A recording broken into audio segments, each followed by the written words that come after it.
네, 안녕하세요. 김병인입니다. 출퇴근하시면서 간략하게 10분 정도 경제 공부라는 시간을 가져보도록 하겠습니다. 어제자죠. 여러분들이 보는 시점에서는 어제자일 겁니다. 어제자에 이제 증시가 어떻게 흘러갔는지를 간략하게 말씀을 드리려고 하고요. 현재 네이버 금융 들어가셔가지고 국내 증시라는 걸 누르면 우리나라 현재 코스피가 2,959로 좀 상승을 했는데 좀 오늘은 신기하게도 개인이 5,300억을 팔고 외국인 1,000억 팔고 신기하게 기관이 6,100억을 사면서 증시의 주도를 이끌었습니다. 이게 흔한 케이스는 아니고요. 기관이 우리나라의 증시를 뭐 약간 받쳐주는 느낌으로 많이 샀거나 아니면 지금이 저점이라고 생각하고 기관이 들어온 것 같아요. 뭐 어떻게 들어왔던 간에 굉장히 안 좋은 흐름으로 코스피가 흘러가고 있었는데 그런 부분을 끄는 거에 대해서는 굉장히 좋은 일이다라고 말씀드릴 수 있고 전체 약 900 종목 중에 816 종목이 상승했고요. 84 종목이 하락했습니다.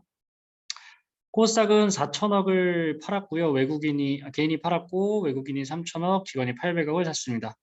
엄청나게 많이 상승을 했습니다. 1336 종목이 상승했고 77 종목이 하락했습니다. 뭐 흔하게 있는 일이 아닐 정도로 뭐 떨어진 낙폭만큼이나 어제 같은 경우 이제 엊그제죠. 엊그제 같은 경우에는 3% 정도가 하락했는데 바로 3% 정도가 바로 상승하면서 추세적으로 한번 큰 하락을 막는 아주 중요한 날이었습니다. 그래서 이런 거 같은 경우에 우리가 이제 계속 보고 있지만 미국에 이제 우리 공부했었죠. 셧다운이라든지 중국의 헝다그룹 이슈라든지 그리고 중국의 이제 공급난, 전력난 이런 것들의 문제가 겹쳐지면서 위기가 오나 싶었는데 아직까지는 그래도 리스크들이 좀 해결되면서 해외 증시도 아직 받쳐주는 형국을 보여주고 있죠. 다우, 나스닥, S&P 전부 다 상승하면서 괜찮은 모습들을 보이고 있는 상황이었습니다. 물론 오늘자까지 봐야겠지만 아직까지는 괜찮다라고 말씀을 드릴 수 있을 것 같고요. 여기서 더 추세적으로 크게 하락하는 것은 불가능할 거라고 보고 증시 자체는 아마 박스권에 좀 갇혀 있지 않을까라는 생각을 합니다. 그래서 오늘자 이제 기사를 보면 수직 낙하 오늘자라고 하니까 여러분들 헷갈리실 수 있겠구나. 10월 7일자 기사입니다. 그래서 코스피 3천선이 붕괴됐었고 이거는 지금 우리가 분석한 증시 하루 전이겠죠. 하루 전이고요. 제가 이것도 실수했네요. 여러분들 혹시 강의 들으시면서 복사를 계속 하실 수 있게 열어두셔야 됩니다. 그래야 여러분들도 공유하시고 저도 공유할 수 있기 때문에. 자, 한번 볼게요. 코스피가 3천선이 붕괴됐고요. 2,908 사실상 뭐 거의 나라까지 갔다 왔던, 만약에 오늘도 크게 하락했더라면 아주 큰일 나는 상황이 생길만 했었는데 근데 왜 이렇게 많이 하락을 했냐 여러 가지 이유를 찾아봤는데 이유가 없었어요. 어제 특히 왜 이렇게 많이 하락할까 했는데 그렇게 떨어질 만한 이유가 없어서 찾다 어디까지 갔냐? 이거 B2에 대한 반대매매다. 이런 것까지 이제 간 겁니다. 그래서 반대매매란 게 뭐냐? 뭐 다 단어로 공부를 하셨지만 예를 들어 이런 거죠. 우리나라의 대부분의 주식들은 그 7만 원짜리 주식을 사는 데 있어서 7만 원이 필요하지 않습니다. 삼성전자 같은 경우에는 40%라는 증거금, 그러니까 40%만 내면 주식 한 주를 살 수 있습니다. 근데 문제는 뭐냐? 주식은 여러분들도 착각하시면 안 되시는 게 D 플러스 2일 뒤에 들어오고요. D 플러스 2일 뒤에 나갑니다. 그래서 내가 어떤 주식을 A라는 주식을 샀으면 실제로 정확하게 정산되는 거는 영업일, 예를 들어서 뭐 6일 날 샀다면 7일과 8일이 지나서 들어오게 되고요. 그러니까 영업일이 이틀이 지나고 나서 들어오고요. 똑같이 매도하더라도 이틀 뒤에 현금화 할 수 있는 상태가 됩니다. 근데 이제 문제는 뭐냐? A라는 기업을 내가 사는데 10만 원짜리인데 4만 원만 내고 일단 주문을 성사시키고 난 다음에 D 플러스 2일 뒤에 원래 6만 원을 갚으면서 이제 10만 원짜리를 거래를 성사가 완벽하게 돼야 되는데 사람들이 이제 이걸 못 갚는 거죠. 이걸 안 갚거나 못 갚거나 뭐 주식담보대출로 인해서 자동으로 반대 매매가 되거나 그래서 이럴 경우 이렇게 못 갚는 경우에는 강제 이제 처분당합니다. 이 주식을. 그런 것들을 우리가 반대 매매라고 표현을 합니다. 당연히 안 좋은 거죠. 우리가 주식시장이 많이 과열되어 있다는 뜻이기도 하고요. 그런 단어가 있다라고 기억을 해주시면 되고 뭐 정확하게 포인트 이런 거 뭐 너무 중요하진 않겠죠. 왜냐면 어차피 오늘도 바뀌었고 내일도 바뀔 거고 중요하지 않을 것 같습니다. 하락을 했었는데 하락이 좀 끝나간다라는 게 중요한 것 같고요. 다 제가 이제 리스크를 말씀드렸던 부분이죠. 미국의 부채한도 협상 관련 불확실성과 중국의 전력난에 따른 경기도나 그리고 헝다그룹 파산 이슈 정확하게 똑같죠. 결국 코스피는 6개월 만에 3차선이 붕괴되고 코스닥은 950선까지 밀려났다. 지금 리스크가 얼추 다 해결돼 가는데 이게 제일 중요합니다. 전력난은 뭐 이제 끝났지만 그 중국의 공급난, 그러니까 중국이 정상적으로 지금 원자재 가격이 엄청 올라가고 있다고 말씀을 드렸죠, 어제. 원자재 가격이 올라간다는 거는 이거를 못 잡으면 원자재 가격이 계속 뛰면서 중국이 이제 정상적인 기능을 못하게 합니다. 그래서 이거를 막기 위해서 시진핑이 이제 아마 어떤 발언들을 하지 않을까 싶은데 뭐 안 잡을 수는 없습니다. 무조건 잡아요. 그 생산자 물가가 너무 많이 뛰고 있기 때문에 이거를 안 잡으면 중국이 망합니다. 그거를 이제 언제 막을 거냐, 혹은 어느 정도의 강도로 막을 거냐, 이제 이게 중요한 부분이거든요. 중국이 이제 레버리지라고 하죠. 레버리지는 이제 돈을 계속 부채를 쓰는 거. 내가 예를 들어서 10억을 빚졌는데 이 10억을 빚질 때 돈이 없는 거예요. 그래서 다른 은행에서 10억을 빚진 다음에 이 10억을 갖고 또 10억의 빚이 생기는 뭐 이런 악순환, 이걸 레버리지를 땡긴다고 하죠. 레버리징이었는데 이제 디레버리징. 중국이 이대로 가다가는 우리 망한다. 왜냐하면 중국은 제조업이랑 건설업이 엄청나게 큰 영향을 차지하는데 계속 이렇게 돌려막기 하다 보니까 헝다그룹 같은 기업들이 이제 생기는 거죠. 그러다 보니까 이거 이대로 가면 안 된다. 디레버리징으로 가자 하면서 그 중국은 그 제가 금리를 인상하면 경기를 축소시킨다 했는데 그렇게 경기를 축소시키지 않고 디레버리징 딱 하면 그게 경기 축소입니다. 그래서 경기가 이제 둔화되고 축소되는 그 상황이다 보니까 전체적인 중국 증시가 좀 다운될 수밖에 없는 상황이고 그 다운되는 거를 잘 풀어내서 공급난이나 이런 게 해결됐을 때 그게 이제 하나의 리스크가 정확하게 끝난다. 지금의 리스크로서는 중국의 공급난이 제일 큰 리스크고 오래갈 이슈다라고 생각을 해주시면 되겠습니다.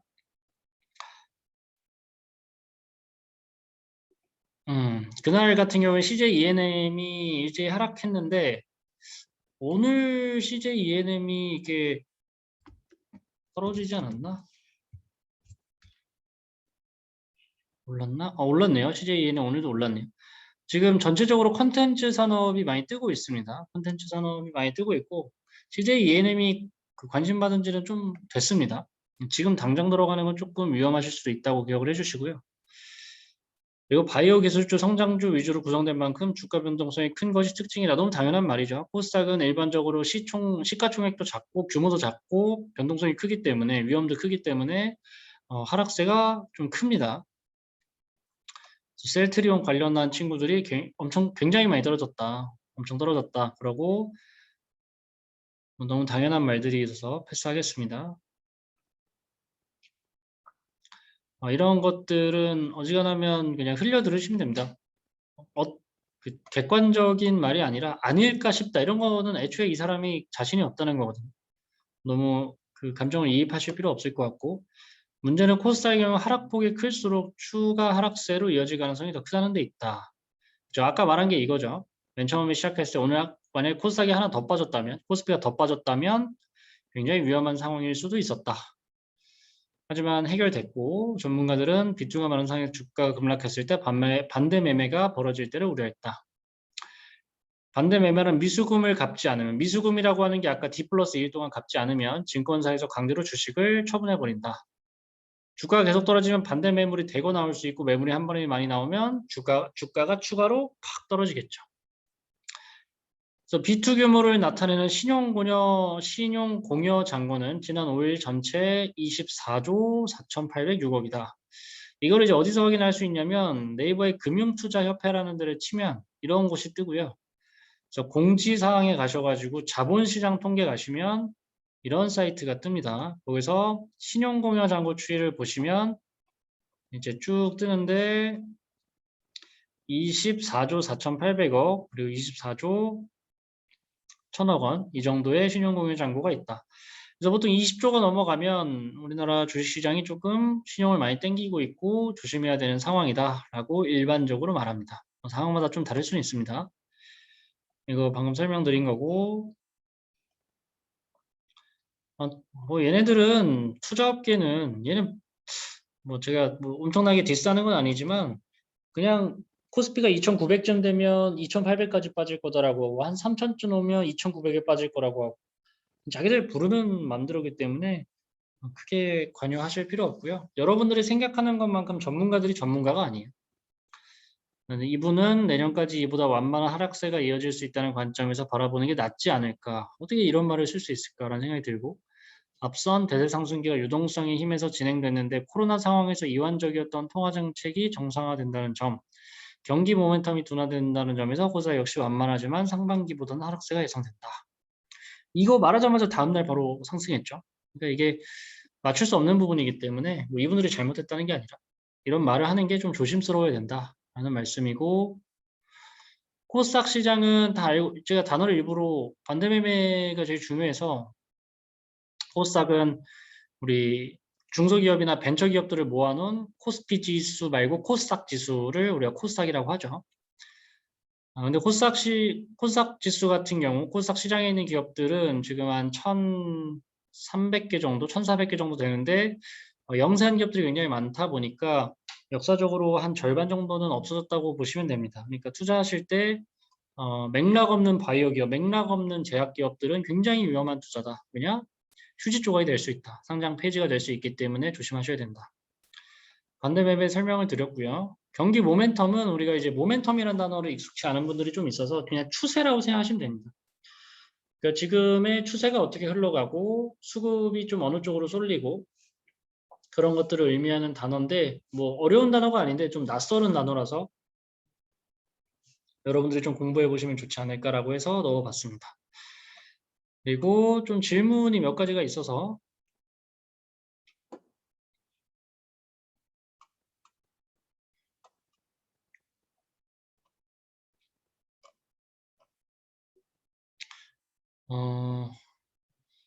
코스피 코스닥이 낙폭 확대가 되면 그러니까 코스피 코스닥이 급격하게 많이 떨어지면 원달러 환율이 오르냐 반대입니다. 원달러 환율이 오르면 코스피 코스닥이 크게 빠질 수 있는 거겠죠.